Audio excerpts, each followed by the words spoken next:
Somehow I missed Castlevania Bloodlines growing up. It's strange because I loved the classic Castlevania games and I had a Sega Genesis. I picked up a copy recently and decided it was finally time to check out this game. Short answer, it's good. Now let's get into it.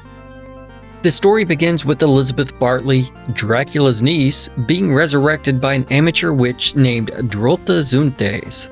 I'm putting her name on screen because I probably got that pronunciation wrong. Bartley's one goal is to revive Dracula. That's where our two protagonists enter the story. John Morris is the traditional whip-wielding vampire slayer and a direct descendant of the Belmont family. Eric Lecard is John's best friend and a master lanceman. His beloved Gwendolyn was turned into a vampire by Bartley, and now Lecard is out for vengeance. It's a classic, straightforward story that gives you everything you need to know without worrying about a lot of the details. John and Eric play a bit differently, and there are points in the game where their paths diverge slightly. This is a nice touch that adds replayability. If I didn't complete the game with both characters, I would have felt like I didn't fully complete the game. John plays like a Belmont, but he doesn't have all the fancy moves that Simon had in Super Castlevania 4. John can whip ahead of him, or he can jump and whip diagonally upward. He also has the ability to swing on the ceiling. I didn't find this ability too useful, but it is required in a few areas during John's campaign. Eric has a lance and he can attack forwards, directly upward, or upward at an angle. However, unlike John, he can't jump and attack diagonally upward. He has a special move that lets him do a super jump straight up. I really like this move because you are attacking while moving upward, and it lets you skip small sections like in the clock tower climb. This is my personal opinion, but I found Eric to be much easier to use than John. The only time I thought John was easier was against the Princess of Moss boss. John's diagonal upward attack was very effective against this boss, but literally everything else in the game was easier for me as Eric. Both characters share classic Castlevania sub-weapons, the boomerang, axe, and holy water, working just like in the previous games. There's also a powerful, character-specific special weapon unlocked by breaking enough candles. Eric releases a blast that fills the screen. John releases a wave of energy that travels in front of him. I think Eric's special attack is significantly more effective than John's, and I try to use it against bosses as much as possible. You do lose the special attack once you get hit, so it can be challenging to keep it. Speaking of challenging, this is a challenging game. You get 3 lives and 2 continues. Once those are gone, you start back at the beginning of the game. This is a pretty big change from the earlier games where you had infinite continues. One nice trade-off is that you start right back where you were even if you use a continue. This is surprisingly forgiving at times. One big example is during the fight with Death. You first deal with a boss gauntlet and then battle Death. I died and used a continue after the boss gauntlet, and I was able to continue right at Death again without doing the gauntlet. Additionally, there is a hidden extra life in each level. Finding and collecting each one is a huge help. The game also gives you a password between levels so you can resume at that level.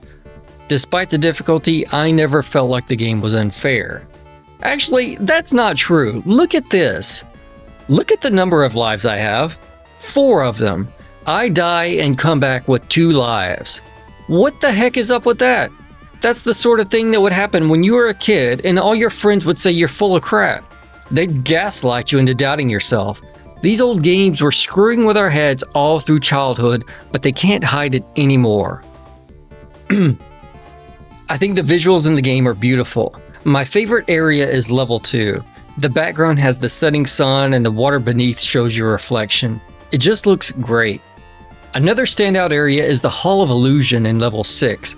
I hated playing through this area, but I cannot deny how cool it looked.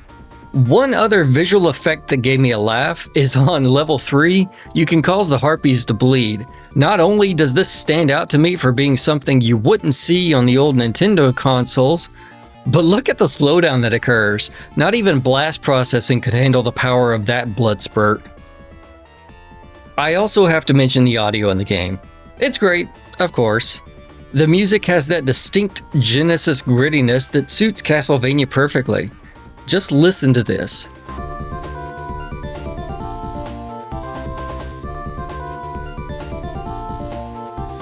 Fans of the Castlevania series may notice the absence of one of the most iconic tracks, Bloody Tears. After playing through the game, this stood out to me too. I thought surely it is in the game and I just missed it. Well, that's technically true. A quick Google search revealed that Bloody Tears is a hidden track in the game. You have to go into the options menu, then set the BGM to 5 and SE to 73. Start the game normally and fully upgrade your weapon. Once you do, one of a few songs will begin to play.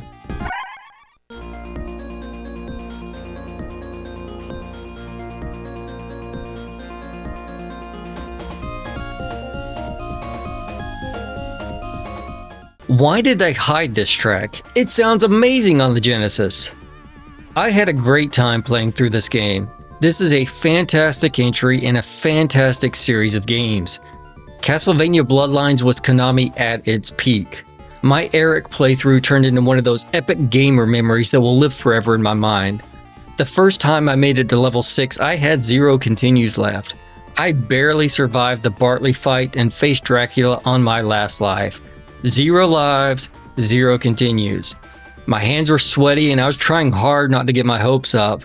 He got me down to a third of my health, but I beat him. That feeling when I got that last hit on him is why I love to play video games.